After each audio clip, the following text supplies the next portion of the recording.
여러분, 가계대출 금리 인정사정 없이 오르고 있습니다. 오죽했으면 이자 보고 놀랐다는 표현을 쓰겠습니까? 얼마나 올랐을까? 연 3.98%. 연 3.98%면요. 8년 만에 최고치예요. 2014년 5월에 4.02% 이후에 가장 높은 수치입니다. 가계대출이 엄청나게 오른다는 거죠.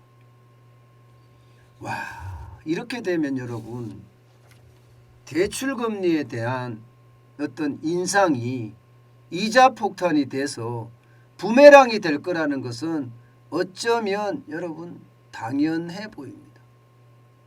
문제는요, 금리는 다 오른다는 뜻이에요.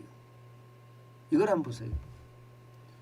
주택담보대출 금리도 3.84%까지 올랐고요. 예. 가계대출은 3.98이지만 일반 신용대출은요 5.46%까지 올랐습니다. 5.46. 야, 이 정도면 여러분 돈 빌리기가 무섭다 이렇게 이야기할 수밖에 없습니다. 예.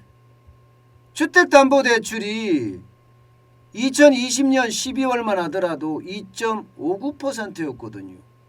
그런데 지금 3.84%가 됐으니까 이게 뭐 1.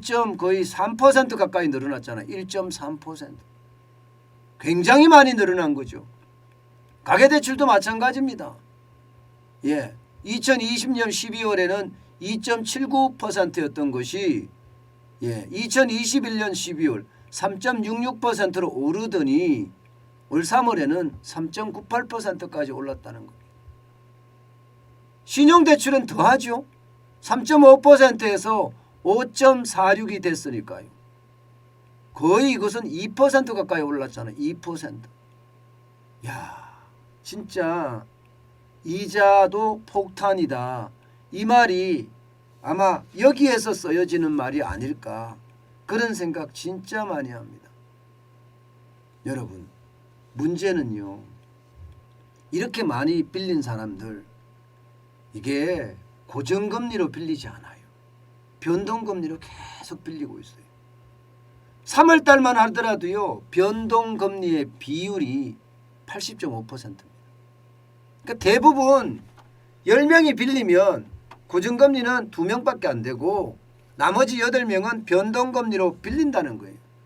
이 변동금리로 빌린다는 게 여러분 이자 부담이 커지거든요. 지금처럼 금리가 계속해서 오르는 그런 상태라면 변동금리는 계속 오를 수밖에 없어요. 계속 올라서 시장에 충격을 줄 수밖에 없습니다. 시장의 충격이라는 게 결국 이자를 못 내는 충격이에요. 디폴트, 개인이 디폴트가 나오는 거 말입니다.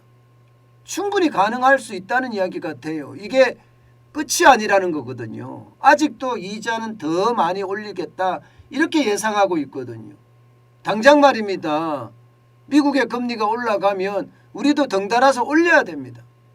5월 4일 날 다음 주가 이제 기점인데 다음 주가 0.5%를 올리고 6월 달에 또 연방공개시장위원회가 열리면서 그때 자이언트 스텝이라고 이야기하는 0.75%를 올리면 이거는 시장에 패닉을 몰고 올 수도 있습니다. 그만큼 말입니다. 변동금리가 많아지면 이자 상환에 대한 부담도 커지고 그 부담이 결국 말입니다. 이게 가계 파산 혹은 좀 더 나아가서 기업의 도산 여기까지도 많아지지 않을까 그렇게 생각을 합니다. 이자요 진짜 장난 아닙니다. 대부분이 집을 살 때 2억 내지는 3억 정도는 대출을 받잖아요. 2억 내지 3억을 대출 받는다고 쳐보자고요. 2억만 하더라도 5% 4% 금리라고 하더라도요. 연 800만 원인가요? 4% 금리면 연 800만 원이면 한 달로 나눠보세요. 그러면 적어도 한 65만 원 정도 되지 않나요? 그러면 시장에 대한 충격이 그만큼 커질 수 있다는 거죠. 네, 우리 이상옥님 슈퍼챗 감사합니다. 감사합니다. 감사합니다.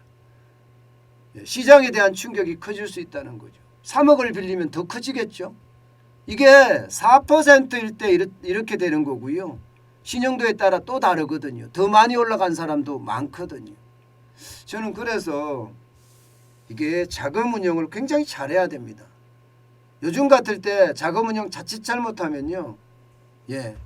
이게 이자 폭탄도 맞을 수 있다는 거 이제 우리가 기억해야 되고요. 문제는 이자 폭탄이 됐을 때 가계대출에 대한 문제가 없을까? 이 문제도 반드시 짚고 넘어가야 됩니다. 여러분들의 대출이 어떻게 됐는지 또 이자가 얼마나 되는 건지 이것은 꼭 짚고 넘어가시기 바라겠습니다. 그만큼 금리는 계속 올라가고 그에 따른 이자는요 부담이 점점 커질 겁니다.